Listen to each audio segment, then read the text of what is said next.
और मुझे दुनिया में सबसे बेहतरीन बीवी दी। बंबई में नहीं मिली तो अल्लाह ताला ने पूना से मुझे दी।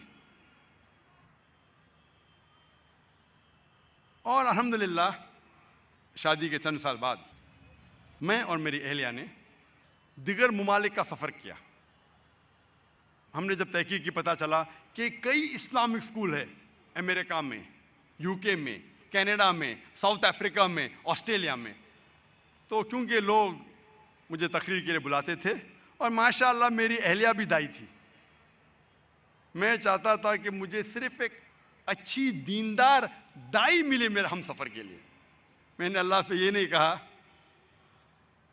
कि मुझे खूबसूरत बीवी दे या अच्छे ख़ानदान की बीवी दे या अमीर बीवी दे, सिर्फ दुआ की एक अच्छी दीनदार दाई बीवी दे।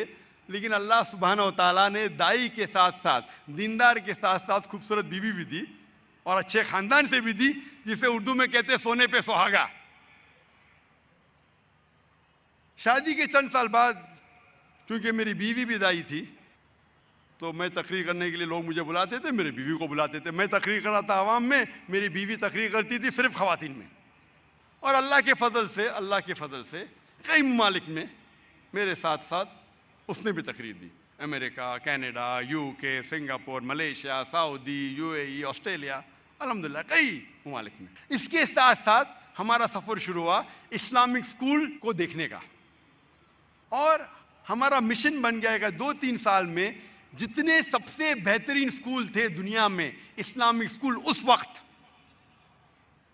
तकरीबन 13-14 साल पहले, हमने जाके उस स्कूल का सफ़र किया, मैनेजमेंट से गुफ्तगू की और कई शहर खुसूसन साउथ अफ्रीका, कनाडा, यूएसए, ये मशहूर था इस्लामिक स्कूल में। लेकिन जब हमने इन इस्लामिक स्कूल का सफ़र किया, हमें अफसोस हुआ कि उनका मेन मकसद था ये स्कूल में कोई शराब न पिए, ये स्कूल में कोई ड्रग ना ले, इस स्कूल में लड़कियों को हिजाब पहनने की इजाज़त हो, इस स्कूल में बच्चे नमाज पढ़े, ये इनका मकसद था। ऐसे स्कूल तो हर मुस्लिम मैनेजमेंट स्कूल, अक्सर मुस्लिम मैनेजमेंट स्कूल जो हिंदुस्तान में हैं, 12-13 साल पहले वहाँ ड्रग नहीं मिलते थे, शराब नहीं मिलती थी, लड़कियां हिजाब पहन सकते थे और नमाज पढ़ सकते थे। तो मुझे कुछ नई चीज़ नहीं मिली, लेकिन वो माहौल के लिए अल्हम्दुलिल्लाह सुम्मा अल्हम्दुलिल्लाह मुझे दान देना पड़ेगा कि वो मुसलमानों ने ऐसे माहौल में ऐसे स्कूल कायम किए जिनका मेन मकसद था इस्लामिक माहौल। तो मैं ऐसे स्कूल को कहने लगा मुस्लिम मैनेज स्कूल, इस्लामिक स्कूल नहीं। तो मेरी टर्मिनोलॉजी में मैंने कहने लगा कि ऐसे स्कूल है मुस्लिम मैनेज स्कूल, जो स्कूल मुस्लिम लोग मैनेज करते, लेकिन इस्लामिक स्कूल में उसे कहता हूं जिस स्कूल में तालीम दोनों जहां की हो, इस दुनिया की और आखिरत की। इन स्कूलों में जब हमने इन स्कूलों का सफ़र किया, हमें पता चला कि इन स्कूलों में हफ्ते में 3 बार इस्लामिक सब्जेक्ट्स थे, 3 पीरियड सिर्फ इस्लामिक सब्जेक्ट के, कुछ स्कूलों में 5, अक्सर स्कूलों में मैक्सिमम 1 पीरियड दिन में। एक स्कूल थी शिकागो में जो सबसे बेहतरीन थी उस वक्त, जहां दिन में 2 पीरियड इस्लामियात के थे, माशाअल्लाह 2 पीरियड। और इन स्कूलों में अरबी ज़बान थी, लेकिन जब हम गुफ्तगू करते थे बच्चों से, अरबी में A ग्रेड मिले, लेकिन सिर्फ शोय बहुत कम जानते थे। खुशी हुई कि ऐसे बिगड़े हुए माहौल में ऐसे स्कूल कायम हुए। मैंने अल्लाह से इनके लिए दुआ की, लेकिन मेरे जहन में जो था, ऐसा स्कूल कायम करे जिसमें तालीम दोनों जहां के लिए हो।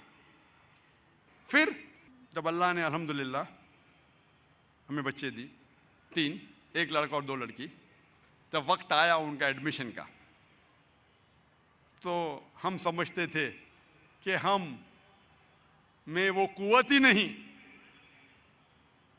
कि हम स्कूल कायम कर सके। हम तो एजुकेशन नहीं है, मेरी बीवी, मेरी अहलिया अल्हम्दुलिल्लाह वो टीचर थी, लेकिन मैं तो एजुकेशन में जानता ही नहीं था। तो हमने सोचा कि हम हमारे बच्चे को एक अच्छी स्कूल में तालीम देंगे, अंग्रेजी मीडियम की, उम्दा से उम्दा तालीम, और घर पे हम अच्छे आलिम रखेंगे। लेकिन फिर मैं और मेरी अहलिया सोचने लगे कि हम कितने सेल्फिश है, खुदगर्ज है कि सिर्फ हम हमारे बच्चों के बारे में सोच रहे। क्यों ना हम एक स्कूल कायम करें, सारे बच्चों के लिए नहीं तो नहीं, कम से कम कुछ बच्चे इसका फायदा उठा सके। और जब मैंने गुफ्तगू की, डिस्कशन किया कई उलमा से, बड़े बड़े मदरसों के, मैंने मेरी ख्वाहिश इज़हार की नदवा के उलमा से, अज़हर के उलमा से, international Islamic university of Malaysia के उलमा से, मदीना के उलमा से, उम्मुल कुरा मक्का के उलमा से। अक्सर उलमा ने कहा जाकिर भाई ये मुमकिन ही नहीं है, दीनी तालीम और असरी तालीम दोनों में अच्छा मयार मुमकिन ही नहीं है। कई लोगों ने कोशिश किया, भूल जाओ, मुमकिन ही नहीं है। मैं अल्हम्दुलिल्लाह ये नहीं समझता हूं कि ये उलमा गलत थे, लेकिन बहुत अफसोस हुआ। एक शख्स था जिसका नाम है डॉक्टर फा अब्दुल रहीम, जो मदीना के लुगा डिपार्टमेंट, अरबी डिपार्टमेंट के हेड थे। उन्होंने कहा कि नामुमकिन नहीं है लेकिन बहुत मुश्किल है। अगर अल्लाह की मदद है और सही जिद्दोजहद से कोशिश की जाए तो नामुमकिन नहीं है लेकिन बहुत मुश्किल है। उससे हिम्मत मिली और तकरीबन 10.5 साल पहले हमने सोचा कि बंबई शहर में एक स्कूल कायम करें। तो मैंने मेरे दोस्तों से, करीबों से फ़ोन पे, चलो स्कूल कायम करें इस्लामिक। सिर्फ 3 या 4 हफ्ते बाकी थे एकेडमिक ईयर शुरू होने के। अप्रैल के आखिरी हफ्ते या मई के पहले हफ्ते में मैंने चंद दोस्तों को फ़ोन किया, शुरू करें। जहाँ सारे स्कूलों में एडमिशन ख़त्म हो चुकी थी, हमने पैम्फलेट शाया किया कि हम इस्लामिक इंटरनेशनल स्कूल कायम कर रहे हैं। अल्लाह की मदद थी, अल्हम्दुलिल्लाह सुम्मा अल्हम्दुलिल्लाह। 10.5 साल पहले हमने इस्लामिक इंटरनेशनल स्कूल कायम किया और पहले साल सिर्फ 4 क्लासेस थे, nursery, junior KG, senior KG और फर्स्ट स्टैंडर्ड। और मेरा नजरिया हमेशा था कि जो भी काम करो एक यूनिक काम करो। यूनिक मतलब हटके, अलग, या दुनिया में बेहतरीन काम। मेरी हमेशा ख्वाहिश थी और मेरा नजरिया यही था कि 2 किस्म के काम करो। ऐसे काम करो जो दुनिया में सबसे बेहतरीन हो और ऐसे काम करो जो हटके है। यह कहना जरूरी नहीं कि ये दोनों काम कुरान और हदीस की रोशनी में से होना चाहिए, लेकिन ऐसे काम करो जो दुनिया में सबसे बेहतरीन हो या हटके, यूनिक। जो काम सब लोग कर रहे हैं वही मयार पे, आम मयार पे मैं भी करूं तो कुछ मजा नहीं। उसी नजरिए से 20 साल पहले सन 1991 में, 1991 में हमने कायम किया इस्लामिक रिसर्च फाउंडेशन। एक ऐसा इदारा जो हटके है इस्लाम और दिगर मज़ाहिब में, ना ही ईसाइयत और इस्लाम के बारे में, लेकिन दिगर मज़ाहिब के बारे में ऐसा इदारा शुरू कर। आज अल्लाह के फजल से हटके था, आज अल्लाह ने ऐसे मयार पे पहुंचाया हमें, अल्हम्दुलिल्लाह सुम्मा अल्हम्दुलिल्लाह। इसी नीयत से 10.5 साल पहले हमने कायम किया इस्लामिक इंटरनेशनल स्कूल। और हमने चाहा, it was a pilot project, कि ये प्रोजेक्ट एक पायलट प्रोजेक्ट है। पायलट बोलते ना सैंपल, और सैंपल के लिए इंसान जिद्दोजहद करता है कि ये सैंपल सबसे बेहतरीन हो। और हमने सोचा ऐसा स्कूल कायम करे जिसमें दीन और दुनिया की तालीम दोनों हो, लेकिन दोनों उम्दा हो। मेरी ख्वाहिश थी कि हमारा बच्चा जब 10वीं और 12वीं से फारिग हो तो कम से कम एक आम आलिम जो मदरसे से फारिग होता है, कम से कम उतना इल्म तो उसके पास हो। ये मेरी दुआ थी। और असरी तालीम में इंटरनेशनल लेवल पे उसका मयार हो। इस नियत से शुरू की और हम सर्वे करने लगे कि बाकी स्कूल का मयार क्या है, स्टैटिस्टिक्स क्या है, और कोशिश करने लगे कि हम इन बाकी स्कूलों से बेहतर बने। तो पहले हमने तहकीक की कि आम स्कूलों में टीचर स्टूडेंट रेशियो क्या है। तो पता चला कि बम्बई शहर में, जो एक तालीम याफ्ता शहर है, आम स्कूलों में हर क्लास में तकरीबन 40 से 50 बच्चे होते हैं एक अच्छे मयार के स्कूल में। बाकी स्कूलों में 60 बच्चे, 70 बच्चे। अच्छे मयार के स्कूल में 40 से 50 बच्चे और 2 क्लास में 3 टीचर होते। तो तकरीबन अच्छे स्कूलों में हर 30 से 35 बच्चे के पीछे एक टीचर है, एक मुदर्रिस है।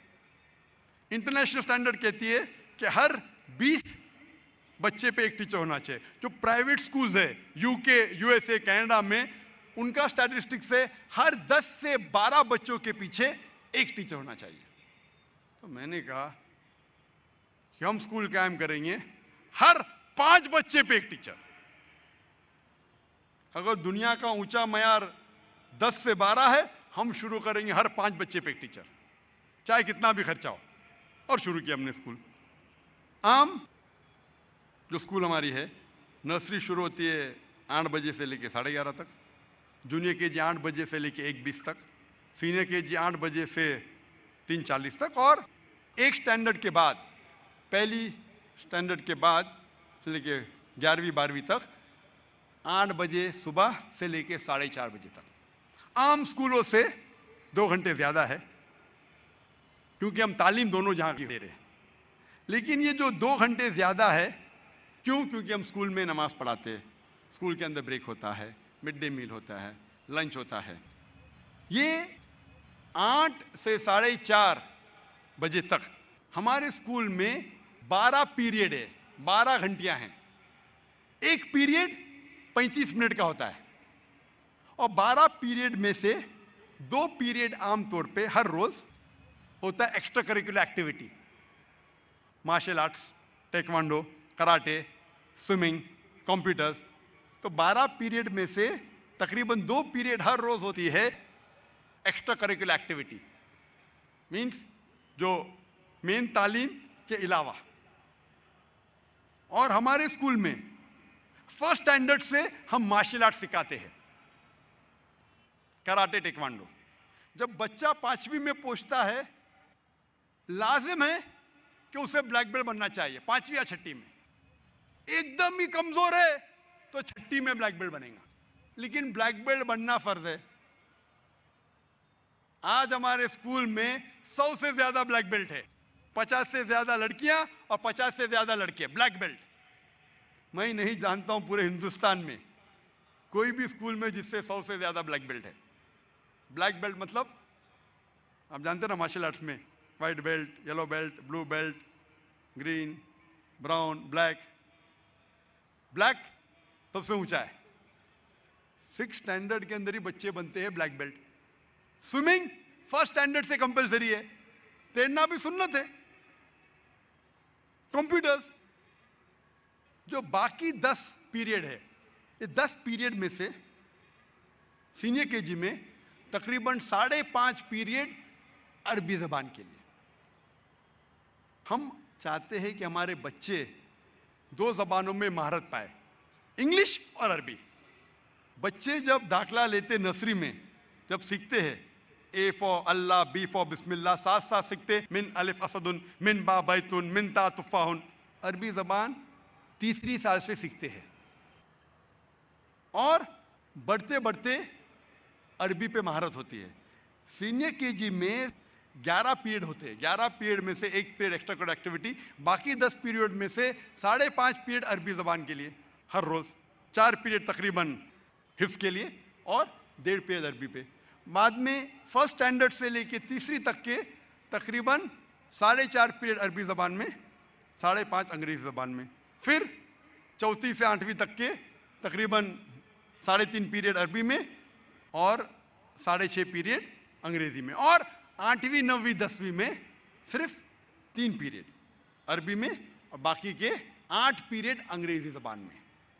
और अंग्रेजी जबान में से 1.5 पीरियड हर रोज होता है इंग्लिश में इस्लामिक स्टडीज, ताकि वो गैरों में दावत कर सके। अने आम क्लास के अंदर तकरीबन 50% अरबी होता है, 50% अंग्रेजी। ये 50% अंग्रेजी में 20 से 25% होता है अंग्रेजी में इस्लामिक स्टडीज। और जब हम सिर्फ 3 पीरियड हफ्ते में अरबी सिखाएंगे तो वो तालिबे इल्म को अरबी पे महारत कैसे होगी? इसीलिए हम अरबी ज़बान में हदीस सिखाते, अरबी ज़बान में तफसीर कराते। नहीं तो आम तौर पे आप हिंदुस्तान में तफसीर जो होती है कुरान की वो उर्दू में होती है, अमेरिका इंग्लैंड में जाएंगे तफसीर होती है अंग्रेजी में, हमारे वहाँ तफसीर होती है अरबी में, हदीस होती है अरबी में, तौहीद सिखाते अरबी में। इतने अरबी पीरियड्स है ताकि उसे अरबी पे महारत हो। हमें अंग्रेजी पे महारत कैसे होती है? सिर्फ अंग्रेजी क्लासेस से नहीं, हम ज्योग्राफी भी अंग्रेजी में पढ़ते, हिस्ट्री भी अंग्रेजी में पढ़ते, मैथ्स भी अंग्रेजी में पढ़ते और साइंस भी अंग्रेजी में पढ़ते। तो इस स्कूल में 2 जबानों पे अहम दिया जाता है, अंग्रेजी और अरबी। उसके साथ साथ हम और 3 जबान सिखाते हैं, हिंदी, उर्दू और मराठी। हिंदी और उर्दू 1ली से 7वीं तक के। उर्दू क्योंकि अक्सर मुसलमान इस देश में उर्दू बात करते, और हिंदी जबान क्योंकि ये हिंदुस्तान की नेशनल लैंग्वेज है, और मराठी क्योंकि स्टेट की जबान है। तो हम बच्चों को 5 जबान सिखाते हैं। मराठी होती है 1ली से लेके 8वीं तक के, लेकिन महारत है अंग्रेजी और अरबी में। तो बच्चा जब नर्सरी में जाता है अरबी ज़बान सीखता है, जब वो 3री, 4th, 5वीं में पहुंचता है वो कुरान समझने लगता है। जब 9वीं, 10वीं तक पहुंचता है वो कुरान मजीद का तर्जुमा कर सकता है। तकरीबन 80 से 90% तक अक्सर हमारे तालिब इल्म जो 9वीं और 10वीं में हैं वो कुरान मजीद का तर्जुमा कर सकते हैं अंग्रेजी में। हम कुरान पढ़ने शुरू करते हैं नर्सरी से यफ्सनुल कुरान, जूनियर केजी से, और सीनियर केजी से शुरू होता है तिलावत कुरान, नाजरा, कुछ हिफ्ज़ भी करते हैं। और फिर हम चंद बच्चों को चुनते हैं, तकरीबन 1/3, 1/3 हिस्सा, 1/3 बच्चों को हम चुनते हैं हिफ्ज़ के लिए, और कहते हैं कि आप 1.25 घंटा स्कूल के पहले आओ। 8 बजे आने के बजाय आप 6:40 पर आओ, 6:40 पे आओ, ताकि आप 1.25 घंटा रोज हिफ्ज़ कर सके। तो पहली स्टैंडर्ड से हम 1/3 बच्चे, 1/3 बच्चे को चुनते हैं और 1.25 घंटा पहले बुलाते हैं, और इस 1.25 घंटे में वो हिफ्ज़ करते हैं। हर रोज सिर्फ 5 लाइन, 5 लाइन वो पढ़ते हैं और पुख्तगी से याद करते हैं, और फिर जो 5 लाइन कल याद किए थे उसका मुराजा करते हैं, और फिर 1 या 2 पेज 2 चंद हफ्ते या चंद महीने पहले याद किए थे। तो हर रोज वो 5 नई लाइन याद करते हैं। एक कुरान के पेज में, हिफ्ज़ के कुरान में 15 लाइन होते हैं, तो 3 दिन में 1 पेज याद करते हैं। हमारे स्कूल की 2 दिन छुट्टियां होती है, जुमा और इतवार। लोग कहते हैं ये अजीब है, अक्सर स्कूल को शनिचर इतवार को छुट्टी रहती है, ये जुमा किधर बीच में आ गया? जुमा क्योंकि इस्लामिक दिन है, हम चाहते इस्लामिक स्कूल में, हमारे अल्लाह के रसूल फरमाते ये हमारे हफ्ते की ईद है। लेकिन पहले कई वालिदैन ने एतराज़ किया ये अजीब है, लेकिन फिर हमें पता चला कि बहुत से फायदे हैं। बच्चा जब छुट्टी के बाद स्कूल आता है तो उसका जहन ताज़ा होता है। तो शनिचर इतवार को छुट्टी के बाद मंडे को जहन ताज़ा होता है। हमारे वहाँ जहन हफ्ते में 2 बार ताज़ा होता है, शनिचर को और पीर को, 2 बार।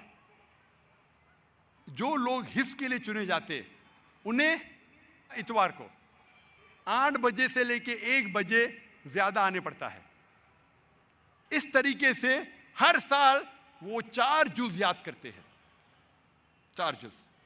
और 2 साल जब हमें महीने की छुट्टी रहती मई में, वो और 4 जुज़ याद करते। इस तरीके से 5वीं में दाखिल होने के पहले जो बच्चे हिफ्ज के लिए चुने गए थे, अल्हम्दुलिल्लाह